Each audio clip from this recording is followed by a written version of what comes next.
And that ad really is about Ron DeSantis is a small little boy who needs me, and I own him. When you watch those two ads back to back, it's very obvious to not a political ad expert who is making a more compelling, powerful argument. Welcome to Political Experts React, where we break down political ads and media, explain what the people behind them are trying to accomplish, and decide whether or not they did a good job. I'm Dan Pfeiffer, former communications director for Barack Obama. Joining me today is former Republican strategist and co-host of the Next Level podcast, which you can watch right here on YouTube, Tim Miller.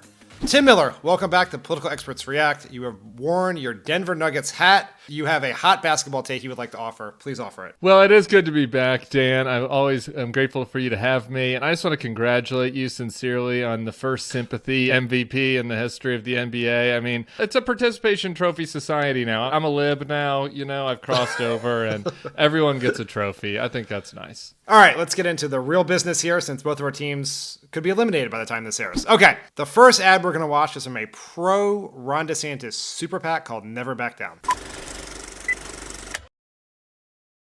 When the world lost its mind, when common sense suddenly became an uncommon virtue, Florida was a citadel of freedom for our fellow Americans. Our rights are not granted by the courtesy of the state, but are endowed by the hand of the Almighty. We will never surrender to the woke mob. Florida is where woke goes to die.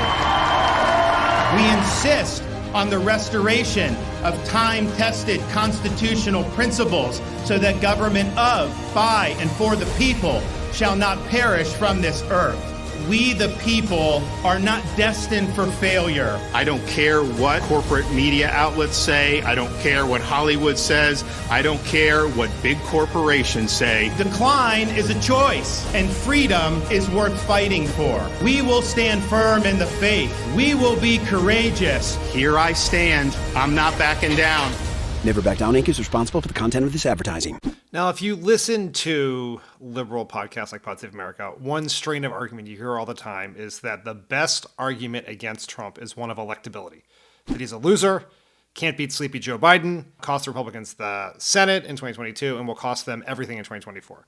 Do you agree that that is a good argument to make against Trump? And what do you think of how this DeSantis group prosecutes that argument? I do think it's a good argument against Trump, but it has its flaws. It's like this...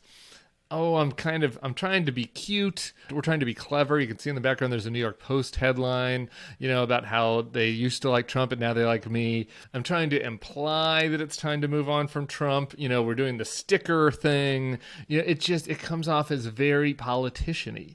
This ad is just like textbook fine. Like it's very super packy. It's very clip art. Yeah, things don't make sense. Like, why is that guy carrying the phone watching DeSantis? Like, why was that necessary? Why are these libs with their, metrosexual haircuts watching DeSantis in the kitchen? Like, shouldn't it be Republicans watching him? He's got broad appeal. That's right. I have no idea. This is one of the flaws I see in the argument is it's hard to say the other person's going to lose when they're beating you, right? And right now, right. DeSantis, his problem is he doesn't look like a winner because he keeps losing to the guy he says can't win. It's hard to get the persona of a winner when you're not winning, and that it seems to be DeSantis' biggest challenge here. I think that he and anybody who wants to do this is really hamstrung by a central reality of like the cultishness of the Republican base right now. So here's the problem, right? The people who DeSantis needs to win over are people who like Trump but are persuadable, right? Like that's the big middle of the party. And once you start going hard at Trump over his loserness, then you start to sound like a never Trumper, sound like a lib. You sound like you're on Pod Save America or The Bulwark. Now, if you go the other route and do this kind of really milquetoast, read between the lines, kind of stuff that you saw in this ad, where you're kind of attacking Trump but not really, you run into the problem of, well, now Donald Trump dominates you. What DeSantis is doing now is what everybody did, which is like, I'm going to criticize him subtly. I'm going to imply that he's not going to be electable. And then when my numbers get really bad, I'm going to go hard at him. And, that's why in 2016, like basically everyone's speech before their concession speech was the Donald Trump's going to ruin America speech. Bobby Schindel did it. Perry did it. Cruz did it. Marco Rubio said he had a small dick, right? Like, once it got desperate, they all went there. But it was too late, right? And so DeSantis really, I think, kind of needed to make that argument from an area of strength, but he had convinced himself that it was best to kind of hide in the bushes for 6 months. Well, now he's been hiding in the bushes for 6 months, and as we'll see in the next ad, Trump is eviscerating him. All right, that's a good segue to the next ad, which is from Donald Trump's campaign. Ron DeSantis was struggling big time in his primary race for governor of Florida. Polls revealed DeSantis was failing so bad, he was losing by a staggering 17 points. Then DeSantis was saved by the endorsement of President Trump. Trump's support was so powerful, just 2 days after the endorsement, DeSantis took a commanding lead, and it propelled him to being elected governor. I'd like to thank our president for standing by me when it wasn't necessarily the smart thing to do. You're welcome, Ron. Unfortunately, instead of being grateful, DeSantis is now attacking the very man who saved his career. Isn't it time DeSantis remembers how he got to where he is? Make America great again. Big league. So good. Build the wall. Then Mr. Trump said, "You're fired." I love that part.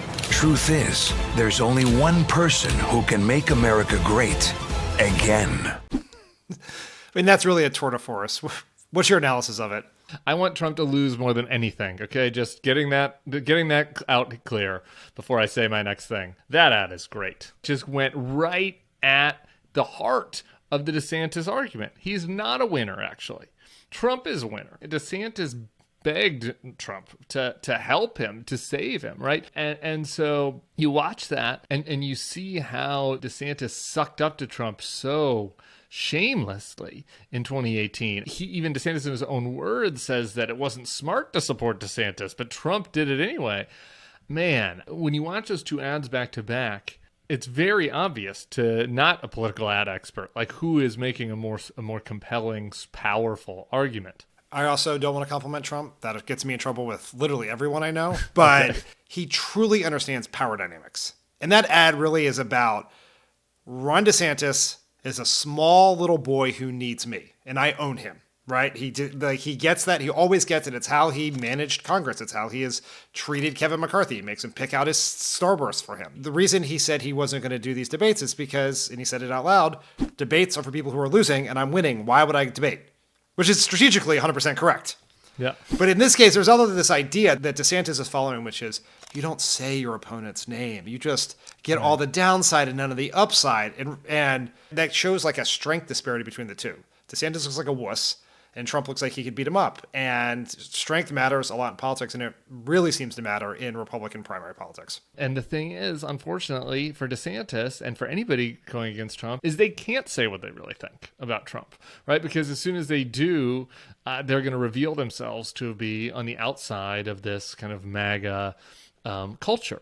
And so, Trump kind of has them by the balls in this situation where he can go all the way, not to 11, go to 80, on a scale of 1 to 10 of how much you can attack somebody, while DeSantis is down there doing normal super PAC style ad stuff written by professionals in DC, that's like a 7 on a scale of 1 to 10. And that's just, that is an imbalance that is going to be very hard for him to bridge.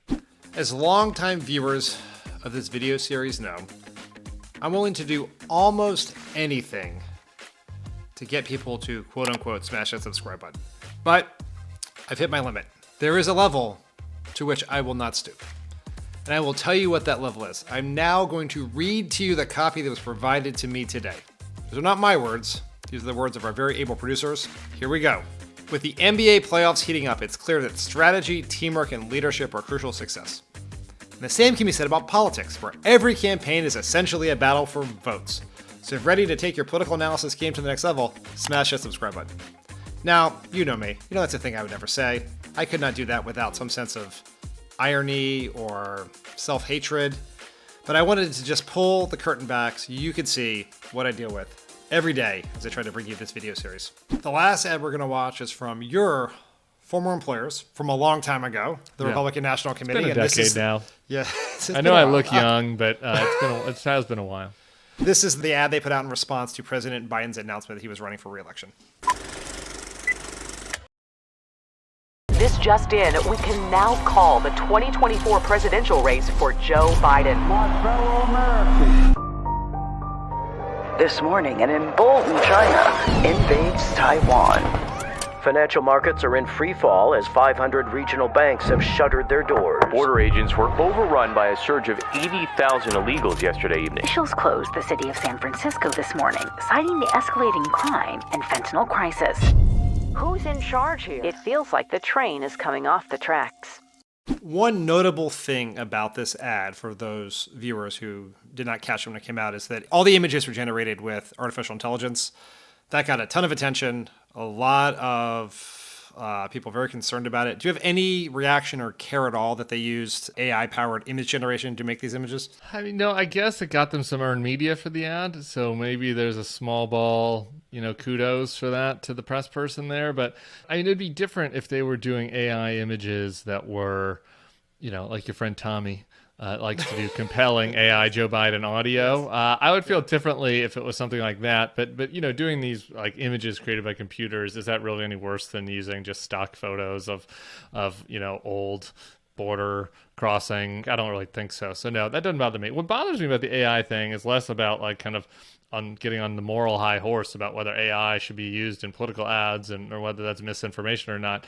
Is like, just from a strategic perspective of the ad, it's like Joe Biden is the president, right? Like you can imagine a scenario where it would make sense to use artificial intelligence to hypothesize what the world might look like if a president comes into power in the future. But Joe Biden is the president now. And to me, it was a signal of weakness of the arguments they feel like they have against Joe Biden, that they have to create this hypothetical dystopian future using robots, rather than having their first ad against his reelection campaign be a strong argument against what is actually happening in Joe Biden's America in the real world right now. So to me, that was the weakness of the ad. My biggest beef with the ad is it suffers from what a lot of the Republican ads that we have looked at on this show suffer from, which is the people who are making the ads have consumed too much MAGA media. It's like they don't understand how most voters, the ones they need, see the world. People are concerned about the border. They don't think the border is gone, right? They're concerned about crime. They don't think San Francisco has been closed like some sort of Escape from New York spinoff. Like that's not a relatable argument to people. And so this is a continual theme and analysis of a lot of Republican ads, particularly the ones in the midterms, done by the Walker people or the Oz people or the Kerry Lake people. They don't live in the world that the voters they need live in. The type of people that are college educated, are skilled at advertising, that we used to recruit at the RNC, many of them don't want to go work at the RNC and eat Donald Trump's shit sandwiches right now. A lot of those people are just checking out. They're going to take other jobs. So who is opting in? It is true believers, like real MAGA true believers, or C and D list talent that like wouldn't have had, the top job or even close to the top job in a democratic world where the competition is so high for these jobs, right? And there are a lot of people that want them. And so I do think that you're seeing this, become increasingly a problem in Republican circles where they're circling their own navel because those are the types of folks that are willing to take these jobs right now. Shitty ad, poor use of AI, bad execution. What do you think about the argument that it's trying to make, which is essentially that Biden is not up to the task? Is that the Republicans' best argument, you think? Is it their best argument? I don't know. I think that we'll see where the world lands in a year, because I think a lot of that is a little bit out of Biden's hand as due to events. I think that no matter what any of us personally think, and I think that Biden has demonstrated competence, he just physically looks and feels like, that gives people pause. It gives people pause. So like if there's a big crisis, the old, Hillary Clinton phone ad that never worked against Obama, it didn't land against Obama for reasons, because Obama seemed smart and competent. And it was like, why would anybody not think that Obama could handle a 3 a.m. call? Like most of the Democratic primary voters felt like he could handle a 3 a.m. call. Are there swing voters out there who are going to be worried about whether Biden is up for a crisis, who have concerns about Kamala Harris, if there are compounding issues that we see at the border, that we see in the economy? I do think that that's going to be a message that is potentially compelling for Republicans, but maybe quite a bit less compelling if Donald Trump is on the other side. That's what I was going to say. You need somewhere to go, right? Yeah, and you need somewhere to go. it also helps that Trump, even though people think he's younger because he gives off an image that, I mean, he works like 3 hours a day and eats a lot of Big Macs, but he gives off an image of like more energy, I think. He tries to do that, or vigor, but he still is only 4 years younger than Biden. And you can even see in this ad, they don't use the word, they can't use age because Trump could be the nominee. And also, as we try to say all the time on both of our podcasts and various platforms, it's on the razor's edge anyway, right? Like just even with everything happened last time, it only takes 20,000 votes in this state, 20,000 votes in that state, and you have a different result. And I hate that. Perfect. All right, Tim Miller, thanks for joining us. Dan, anytime, brother. Hope to see you in the finals.